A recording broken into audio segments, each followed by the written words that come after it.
ममता बनर्जी पर जो आज फैसला आया उसके बाद जो सियासी घमासान था वो बढ़ गया है। जरा सुन लेते हैं क्या क्या प्रतिक्रियाएं आ रही हैं।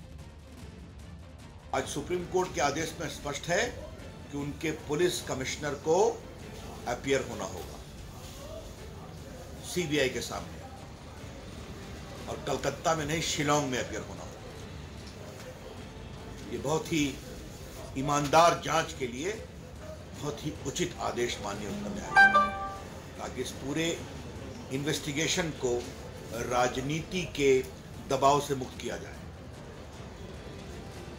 दूसरी बड़ी बात हुई है कि सुप्रीम कोर्ट ने वहां के वरीय पदाधिकारियों के खिलाफ कंटेम्प्ट में भी नोटिस किया है, और उनके जवाब के बाद आगे की कार्रवाई की चिंता की जाएगी। बात करते हैं बीजेपी के राष्ट्रीय प्रवक्ता सांसद राजीव प्रताप रूडी जी से। रूडी साहब, सुप्रीम कोर्ट का फैसला आया बंगाल के विवाद पर और कोर्ट ने साफ कर दिया है कि जांच में जाना पड़ेगा राजीव कुमार को, लेकिन गिरफ्तारी नहीं होगी। देखिए, उच्चतम न्यायालय ने जो निर्णय सुनाया है बहुत ही व्यवहारिक, और उन्होंने जांच पर कतई सीबीआई के जांच पर जो राजीव कुमार साहब के खिलाफ था उस पर कतई रोक नहीं लगाया है। जांच की प्रक्रिया होगी और संभवतः ये कहा गया है कि उस शिलोंग में मेघालय में जाकर के जो सीबीआई का कार्यालय है वहाँ जांच होगी। ये अपने आप में प्रमाणित करता है, और सीबीआई ने बहुत सारे तथ्य रखे हैं। उसमें आरोप है कि डॉक्यूमेंट्री और डिजिटल एविडेंस डिस्ट्रॉय किए गए, और ये उस सरकार के बारे में है जो पश्चिम बंगाल में है, जहाँ 40,000 करोड़ रुपए की चर्चा है।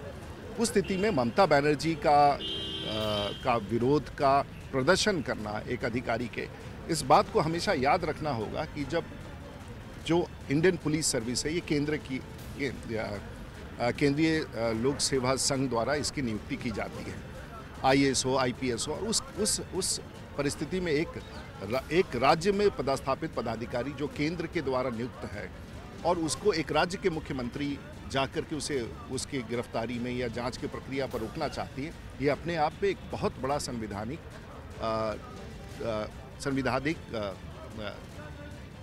एक परिस्थिति है जिस पर सामान्य रूप से देश में कभी ऐसा देखा नहीं गया है।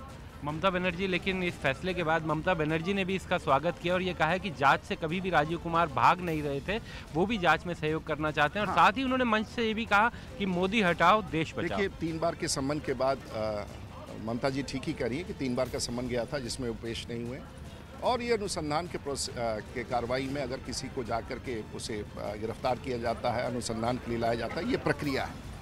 और अचानक उनका तेवर बदल गया है, वो मोदी जी पर फिर चली आई हैं।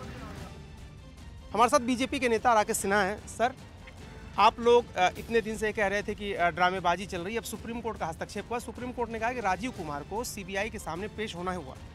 देखिए, सीबीआई जिस काम के लिए जा रही थी, सर्वोच्च न्यायालय ने उस काम को उचित बताया है। यह ममता बनर्जी के ऊपर एक तमाचा है। जिस प्रकार से एक भ्रष्ट अधिकारी के समर्थन में वो सड़कों पे उतरी, और स्वतंत्र भारत के इतिहास में पहली बार ऐसा हुआ कि इलेक्टेड चीफ मिनिस्टर भ्रष्ट अधिकारी के समर्थन में जनमत तैयार कर रही हों और महागठबंधन का समर्थन ले रही हों। सर्वोच्च न्यायालय ने उन पर कंटेम्प्ट का नोटिस जारी करके ये बता दिया है कि आपकी सारी हरकतें लोकतांत्रिक और संवैधानिक व्यवस्था के प्रतिकूल रही। लेकिन सीबीआई अरेस्ट नहीं कर सकती उनको, ये भी सुप्रीम कोर्ट का आदेश। पहले भी सीबीआई गिरफ्तार करने तो गई नहीं थी।